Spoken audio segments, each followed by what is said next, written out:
নমস্কার বন্ধুরা, welcome to football দুনিয়া। আরও একটা নতুন ভিডিওতে আপনাদের সকলকে স্বাগত। তো কালকে লাইভে আপনাদেরকে যেরকমটা আপডেট দিয়েছিলাম যে ইস্ট বেঙ্গল একজন স্প্যানিশ ডিফেন্ডারকে সই করিয়ে ফেলেছে, তো সেই মতো ন্যাচো মনসালভে তিনি কিন্তু ইস্ট বেঙ্গলে সই করেছেন। যদিও প্লেয়ারটির মার্কেট ভ্যালু খুব একটা বেশি নয় বলে অনেক ধরনের কথাবার্তা শুরু হয়েছে, সেটা অলরেডি আমরা একটু ব্রেকডাউন করে আপনাদেরকে বোঝানোর চেষ্টা করেছি যে প্লেয়ারটির প্রোফাইল কী। তো যাই হোক, মার্কেট ভ্যালু দিয়ে কিছু হয় না, যেরকমটা আমরা বারবার বলেছিলাম যে এবারের বিশ্বকাপে কাপো ভার্দে বা ডিআর কঙ্গোর যেসব প্লেয়াররা খেলেছে বা পানামা হাইতির যেসব প্লেয়াররা খেলেছে তাদের মার্কেট ভ্যালু ভারতবর্ষে যেসব টপ প্লেয়াররা রয়েছে অর্থাৎ আনোয়ার আলী, লালদিন জোলা চাংতে, জিকসান সিং, পাপসুকান সিং গিল, বিশাল কাইত এদের থেকে খুবই কম। এবং যেটা আমরা বারবার পয়েন্ট আউট করার চেষ্টা করেছি যে ভজিনা, যিনি এবারের বিশ্বকাপে বিশ্বকে বলা যায় মাতিয়ে দিয়েছেন, সেই ভজিনার মার্কেট ভ্যালু কিন্তু ছিল মাত্র 40 লক্ষ টাকা। এবং তিনি 40 লক্ষ টাকায় কোথায় ফুটবল খেলেছেন? তিনি 40 লক্ষ টাকায় কিন্তু ফুটবলটা খেলেছেন পর্তুগালের সেকেন্ড ডিভিশনের ক্লাব চাবেসে।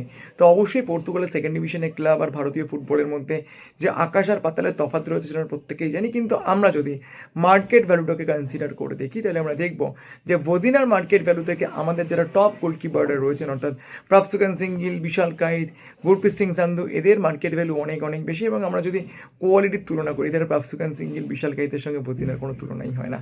তো মার্কেট ভ্যালু দিয়ে সবসময় কোনো কিছু জাজ করা যায় না। তো আরও একটা হয়তো শকিং আপডেট আপনাদের কাছে আসতে চলেছে। আরও একজন প্লেয়ারকে কিন্তু ইস্টবেঙ্গল সই করিয়ে ফেলেছে, মানে করাতে চলেছে না, সই করিয়ে ফেলেছে এবং তার ভিসা প্রসেসিংয়ের জন্য কিন্তু কাগজপত্র পাঠিয়েও দেওয়া হয়েছে। মানে সোজা কথায় তার ভিসার অ্যাপ্লাই কিন্তু হয়ে গিয়েছে। তিনি একজন স্ট্রাইকার, আপফ্রন্টের প্লেয়ার এবং অ্যান্থনি লোপেজ আবাসের অত্যন্ত পছন্দের প্লেয়ার। ইস্টবেঙ্গল কিন্তু একজন বিদেশি স্ট্রাইকারকে সই করিয়ে ফেলেছে। আপনারা কিন্তু খুব তাড়াতাড়ি সেই বিদেশি স্ট্রাইকারের নামটাও কিন্তু জানতে পারবেন। তো এইটুকু আপনাদেরকে একটা আপডেট দিলাম, খুব গুরুত্বপূর্ণ আপডেট। এবং ইস্টবেঙ্গল কিন্তু একজন লেট ব্যাককে আজকে ইস্টবেঙ্গল প্র্যাকটিসে দেখা গিয়েছে, মার্ক সোতানপুইয়া।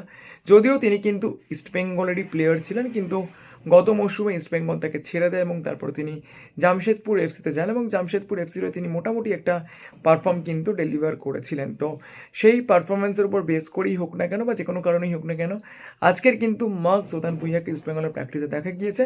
তো স্বাভাবিকভাবেই মার্ক সোতানপুইয়ার আগমনকে ইস্টবেঙ্গলে হচ্ছে।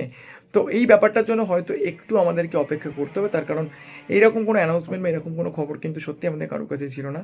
পুরো ব্যাপারটাই কিন্তু খুব সারপ্রাইজিং হয়েছে। তবে আজকের কিন্তু ইস্টবেঙ্গলের প্র্যাকটিসে মার্ক সোতানপুইয়াকে দেখা গিয়েছে। তবে কি লেট ব্যাকের সমস্যা মেটানোর জন্য, যেটা আমরা বারবার করে বলেছিলাম যে জয় গুপ্তা, তার স্পিডটা নিয়ে কিন্তু একটা প্রশ্নচিহ্ন তো অবশ্যই রয়েছে এবং অ্যান্থনি লোপেজ হাভাসের সিস্টেমে জয় গুপ্তা কতটা জান সেটা নিয়েও তো আমাদের যথেষ্ট ডাউট রয়েছে।